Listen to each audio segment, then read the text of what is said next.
दोस्तों, आज की कहानी एक ऐसी लड़की की जिंदगी पर आधारित है जिसकी एक छोटी सी जल्दबाजी की वजह से दो जिंदगियां तबाह हो जाती हैं। कहानी को पूरा सुनिएगा, बहुत ही जबरदस्त कहानी है। तो चलिए दोस्तों, जानते हैं कि वो दो जिंदगियां आखिर किसकी थी और वो जल्दबाजी क्या थी। सारा फसाद मेरी अच्छी सूरत की वजह से था। सच कहा है किसी ने कि अच्छी सूरत भी क्या बुरी बला है। जिसने डाली बुरी ही नजर डाली, तो मैं बुरी नजर डालने वालों की आंखों में रेत झोंकने का हौसला भी रखती थी। बचपन गांव की गलियों में खेलते गुजरा, बड़ी हुई तो घर से निकलना दुश्वार हो गया। सीधे मुंह किसी से बात ना करती थी, इसलिए गांव में मशहूर हो गई। लड़के मेरी तरफ आंख उठाकर भी देखने से डरते थे। जानते थे कोई ऐसी वैसी बात कही तो खींचकर जूता मारेगी। गांव में लड़के मुझे नीलम परी कहते। मेरी आंखें नीली, रंग गुलाबी और बाल सुनहरे थे। बेशक ये सारे भंवरे मुझ कली के आसपास मंडराते जरूर थे, मगर मैं उन पर ध्यान न देते हुए अपना जीवन जी रही थी। अचानक मेरे गुरूर को शिकस्त देने वाला नौजवान मुझसे टकरा गया। नहर किनारे पानी भरते हुए आमना सामना हुआ। दो चार जंगलों की मुलाकात के बाद न जाने क्या हुआ कि उसका प्यार मेरी जिंदगी पर ऐसे छा गया जैसे प्यासी धरती पर बादलों के पर छा जाते हैं।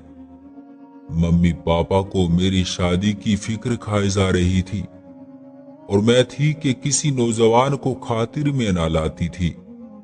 कार्तिक ने मेरे लिए शादी का पैगाम भिजवाया तो मैं खुशी से खिल उठी। माँ बाबा की लाडली थी और वो मुझे हमेशा खुश देखने के लिए आरजूमंद थे। कार्तिक में कोई कमी न थी। रिश्ता स्वीकार कर लिया तो रिश्तेदारों की उम्मीदों पर ओस पड़ गई। सोच भी नहीं सकती थी कि पुराने रस्म और रिवाज के होते हुए इस समाज में मुझे मेरी पसंद का जीवन साथी मिल जाएगा। वाकई में मैं यहाँ पर इस सदी की सबसे खुश किस्मत लड़की थी। हालांकि मेरे चाचाओं ने बहुत शोर मचाया कि हमारी नीलम क्या लावारिस है जो बिना धूमधाम मुफ्त में लड़की का रिश्ता दे दिया। मगर बाबा ने किसी की ना सुनी। उनको अंदाजा था कि अगर मैं खुश रह सकती हूं तो सिर्फ कार्तिक के साथ। उन्होंने किसी किस्म की सौदेबाजी से काम नहीं लिया और कार्तिक को मेरी जिंदगी का मालिक बना दिया। हम दोनों की जिंदगी प्यार के फूलों से महक रही थी। हमारे संजोग पर हर कोई जलता था। मैं उस पर फिदा तो वो मुझ पर जान निसार करता था। हम दोनों के बीच इतना प्यार था कि एक दूसरे के बगैर खाना तक न खाते थे। जिंदगी की गाड़ी यूं ही चल रही थी। अचानक किसी दुश्मन ने कार्तिक पर झूठा केस बनाकर उसे जेल की सलाखों के पीछे पहुंचा दिया। हुआ ये कि हमारे गांव में किसी का कत्ल हो गया। कार्तिक का उसके साथ उठना बैठना था। हालांकि उसका कत्ल से कोई संबंध नहीं था, लेकिन जलने वालों ने कार्तिक को फंसाने के लिए एफआईआर में असल मुजरिमों के साथ साथ कार्तिक का भी नाम लिखवा दिया। मेरे पति को पुलिस वाले गिरफ्तार करके ले गए। मेरी दुनिया अंधेर हो गई। यूं हालात के सितम ने हम दोनों को जुदा कर दिया। कुछ दिन तो मेरी कुछ समझ में नहीं आया कि क्या करूं। फिर अपने गहने लेकर दिलावर के पास गई। ये पैसे ले लो और मेरे पति को जेल से आजाद कराने के लिए कुछ करो। दिलावर मेरे बाबा के दोस्त का बेटा था और उसकी कार्तिक से भी दोस्ती थी।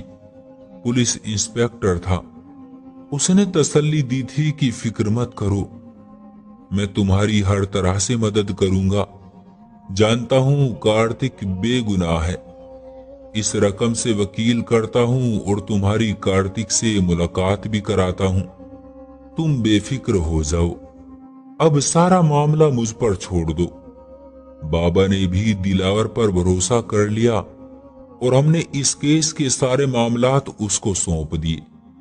वो केस की पैरवी में हमारी मदद करने लगा, मगर कार्तिक को सजा हो गई। उसको जरूरत की सारी चीजें पहुंचाने का जिम्मा दिलावर ने ले लिया और वो जेल में हमारी मुलाकात कार्तिक से कराने लगा था। मेरे लिए उसके सिवा कोई उम्मीद की किरण न रही थी। कचहरी के चक्कर मेरे बाबा बार बार ना लगा सकते थे क्योंकि बूढ़े हो चुके थे। मैंने दिलावर पर हर तरह यकीन कर लिया, यहां तक कि वो रोज मेरे घर आने लगा, मेरे सभी घरेलू काम करता और हर तरह से मेरी मदद करता था। मैं अपने घर में अकेली रहती थी। एक बूढ़ी सास थी जो बेटे के जेल जाने के बाद अपनी शादीशुदा बेटी के पास चली गई थी। मेरी भाभी बड़ी शातिर औरत थी। वो मायके में 2 दिन भी मेरा रहना बर्दाश्त नहीं करती थी। ऐसे में दिलावर ने मेरे सर पर हाथ रखा तो कार्तिक की गैर मौजूदगी में मुझे लगा मैं लाचार नहीं हूं, कोई रक्षक है और मजबूत सहारा है। जिंदगी के ये दिन पल पल गिनकर कार्तिक की याद में काट रही थी, इस उम्मीद पर कि कभी तो सजा खत्म होगी और वो लौटकर घर आ जाएगा। फिर से खुशी के जमाने शुरू होंगे और मेरी जिंदगी के अंधेरे खत्म हो जाएंगे। कार्तिक भी मुझसे मिलने के इंतजार में मुझसे मिलने के लिए जेल की काल कोठरी में सजा के दिन पूरे कर रहा था। कार्तिक ही नहीं, मैं भी तन्हाई सहने पर मजबूर थी। ऐसे में किसी की बुरी निगाहों को कैसे ना महसूस करती। उन दिनों में बेहद परेशान हो रही थी। जब दिलावर आता तो वो मुझे बुरी नजरों से देखता, दहशत होने लगती। जी चाहता कि ये अभी इसी वक्त मेरे घर से चला जाए। मुंह से कहने की हिम्मत न थी कि अगर कह देती तो कार्तिक से जेल में मुलाकात कैसे करती। वही सारे मामलात देख रहा था और मेरी मुलाकात मेरे महबूब मेरे पति से कराने में पुल की भूमिका निभा रहा था। एक भीगी शाम मेरी सास को बुखार था। वो अपने कमरे में बेसुध पड़ी थी। दरवाजे पर आहट हुई। मैं ये आहट पहचानती थी। ये दिलावर का दरवाजा बजाने का अंदाज था। जी चाह रहा था दरवाजा ना खोलूं, मगर दरवाजा खोलना भी एक मजबूरी थी। न जाने वो कार्तिक के बारे में कैसी खबर लाया था। जैसे ही दरवाजा खोला वो बेधड़क अंदर आ गया। कहने लगा, तुम्हारे लिए खुशखबरी लाया हूं। नीलम परी, तुम्हारे पति की रिहाई के दिन करीब हैं। कुछ दिन में वो घर आ जाएगा। ये खबर ऐसी थी कि मैं खुशी में मदहोश हो गई। ध्यान ही नहीं रहा कि दिलावर की लाल भावुक आंखें क्या पैगाम दे रही है। उसने यकीनन कोई नशा कर रखा था। तभी कागज मुझे दिखाने के बहाने उसके गलत इरादे मेरे कांधों के किनारे से किसी तूफान की तरह टकराए। मैं घबराकर दूर हट गई और गुस्से से कहा, जानते हो कि मैं सिर्फ 2 क्लास पढ़ी हूं, फिर मुझे क्यों दिखा रहे हो? जो इसमें लिखा है पढ़कर सुना दो और मुझसे दूर रहो। लगता है तुमने नशा कर रखा है। उस पर मेरी डांट का कोई असर नहीं हुआ। मेरी तरफ 2 कदम और आगे बढ़ा तो मैंने उसे धक्का दे दिया। होश में आओ, तुम्हारे दोस्त की पत्नी हूं। अगर तुमने कोई गिरी हुई हरकत की तो सोचो, कल जब कार्तिक रिहा होकर घर आएगा तो तुम उसे क्या मुंह दिखाओगे? दिलावर आज अपने होशो हवास में न था। वो 2 कदम और आगे बढ़ा और बोला, वो आएगा तो हमारा क्या बिगाड़ लेगा? उसके फरिश्तों को भी पता न चलेगा। इससे पहले कि कुछ और खुराफात दिलावर के मुंह से निकलती मैं आपे से बाहर हो गई और उसके मुंह पर जोरदार थप्पड़ खींच मारा। तुम्हें शर्म आनी चाहिए। मैं तेरी बहन जैसी हूं। चल निकल मेरे घर से। साथ ही मैंने अनाज कूटने वाला मूसल उठा लिया और उसके सर पर मारने को दौड़ी। मेरे ऐसे सख्त व्यवहार की शायद उसे उम्मीद न थी। वो डर गया और दरवाजे की तरफ भागा, ये कहते हुए, तुझे ये थप्पड़ बहुत महंगा पड़ेगा नीलम परी। याद रखना। थप्पड़ खाने के बाद वो एक जख्मी सांप की तरह बल खाता हुआ मेरे घर से निकला था। मुझे उम्मीद न थी कि मैं जिसे सगे भाई की तरह समझती हूं वही मेरे भरोसे को तार तार कर देगा। उसको भी ये उम्मीद न थी कि मैं उसके सारे एहसान भुलाकर इस तरह उसकी बेइज्जती करूंगी। 15 दिन बाद कार्तिक रिहा होकर घर आ गया, लेकिन दिलावर ने जिस तरह मुझे दुख पहुंचाया था अभी तक उन्हीं सोचों में गुम थी। बहुत परेशान और टूटी हुई थी।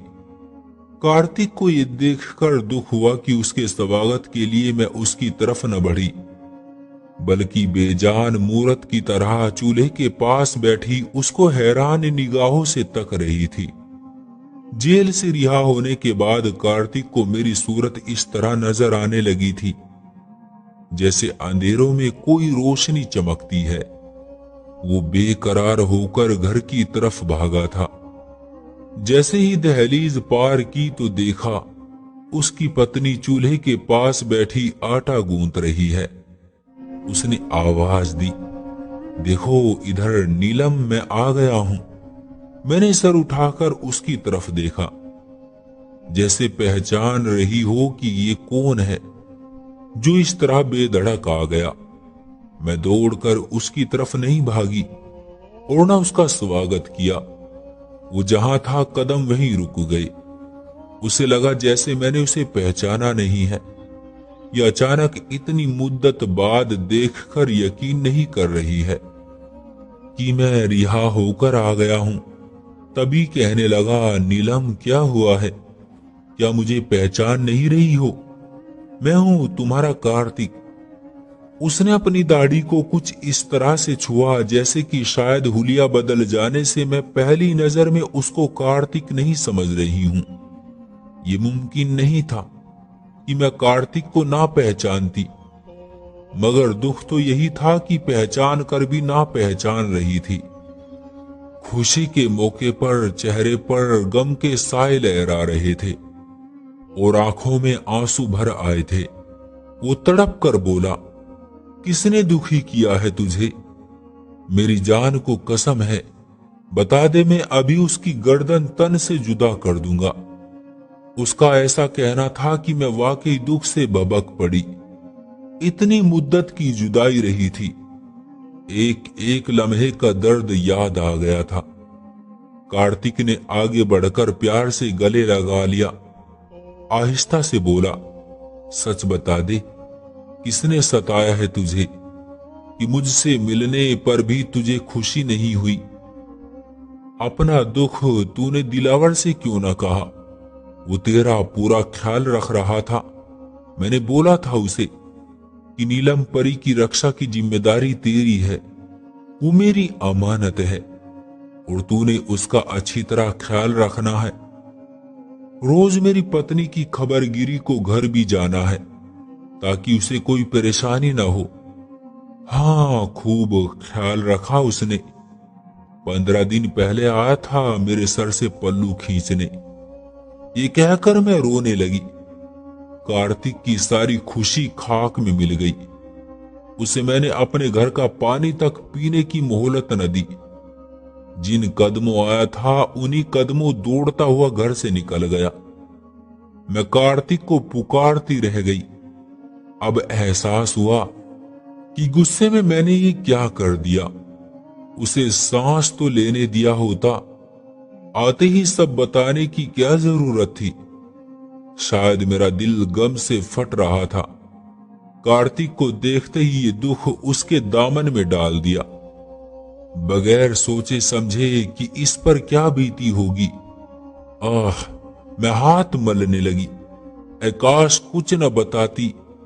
बताना ही था तो इतनी जल्दी न बताती। उसे आराम तो करने देती। कितने सालों बाद घर में कदम रखा था उसने। मुझे देखने की जो तड़प थी एक पल में दम तोड़ गई। कार्तिक खेतों की तरफ गया था। मैं उसके पीछे गई, निगाहें उसके कदमों के निशान तलाश कर रही थी। एक पेड़ के नीचे दिलावर चारपाई पर लेटा था और आंखें मूंदे आराम कर रहा था। उसे खबर न थी कि मौत सर पर पहुंच चुकी है। कार्तिक ने ललकारा, दिलावर नीच उठ। तू क्या समझा था मैं जेल नहीं गया, फांसी चढ़ गया हूं? बेशरम, भाई तो बहनों की इज्जत के रखवाले होते हैं। उनके सर के दुपट्टे की लाज रखते हैं, सर से दुपट्टा तो नहीं खींचते। और तूने जिंदा दोस्त की दोस्ती का दामन दागदार कर दिया। ऐसा कहते हुए कार्तिक ने चाकू निकाला और उसकी तरफ बढ़ा तो वो बोला, कार्तिक मेरे भाई रुक जा, हरगिज वार ना करना। मैंने ऐसा कुछ नहीं किया। उस दिन मैं नशे में जरूर था, मगर मेरी बहन के एक थप्पड़ ने मेरा नशा खत्म कर दिया था। तो क्या नीलम झूठ कहती है? क्या जरूरत है उसे इस तरह का झूठ बोलने का, वो भी अपनी इज्जत के बारे में दाग लगाने के लिए? अभी वो ये बात कर ही रहे थे कि मैं वहां पहुंच गई। नीलम, क्या तूने इस पर झूठा इल्जाम लगाया है? अगर लगाया है तो मुझे वजह बताओ। मुझे इस बात की अभी और इसी वक्त वजह चाहिए।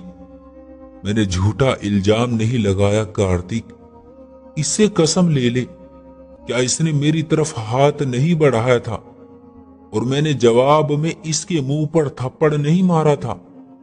क्या अब भी ये बेकसूर है? बस इतना ही काफी था कार्तिक के लिए। मेरे ये बोल सुनकर उसके बाद कार्तिक में बिजली जैसी फुर्ती आ गई। मैं उसको न रोक सकी। उसने चाकू से इतने वार किए कि दिलावर बेजान होकर जमीन पर गिर गया। चाकू उसने अपनी एक करीबी दुकान से उठा लिया था और वो भी उसके पीछे से 4 आदमी लेकर आ गया, क्योंकि अकेला आने से वो भी डर रहा था। कार्तिक को मर्डर की सजा में फिर जेल हो गई। इस बार उम्र कैद की सजा मिली। एक बार फिर से उम्र कैद की सजा सलाखों के पीछे गुजार कर जब वो वापस आया तो मैं उसके इंतजार में बूढ़ी हो चुकी थी। वो भी बीमार होकर आया था। सिर्फ 2 महीने जिंदा रह सका। उसकी तो सजा खत्म हो गई, मगर मैं आज तक अपनी नादानी की सजा काट रही हूं। कोई औलाद नहीं है। फालिज की वजह से लाचार जिंदगी के दिन गिन रही हूं और मरने की तमन्ना में सिसक रही हूं। ईश्वर मुझ जैसी दर्दनाक जिंदगी किसी को न दे। ऐ काश मैं जुबान बंद रखती। दोस्तों, ये बात बिल्कुल सही है कि कोई भी बात मौका देखकर ही करनी चाहिए। जल्दबाजी में की गई बात बड़ा नुकसान करवा देती है, जैसे कि नीलम ने गलती की। दोस्तों, आपको क्या लगता है, क्या वाकई नीलम की गलती थी या उसमें ज्यादा कसूर कार्तिक का था? अपनी राय कमेंट बॉक्स में जरूर दीजिएगा। वीडियो को लाइक कर दीजिए और इसी तरह की कहानियां लगातार देखने के लिए चैनल को सब्सक्राइब करके घंटी को दबाकर ऑल पर सेट कर लीजिए, ताकि आने वाली वीडियो आपको तुरंत मिले। मुझे दीजिए अगली वीडियो तक इजाजत। तब तक के लिए धन्यवाद।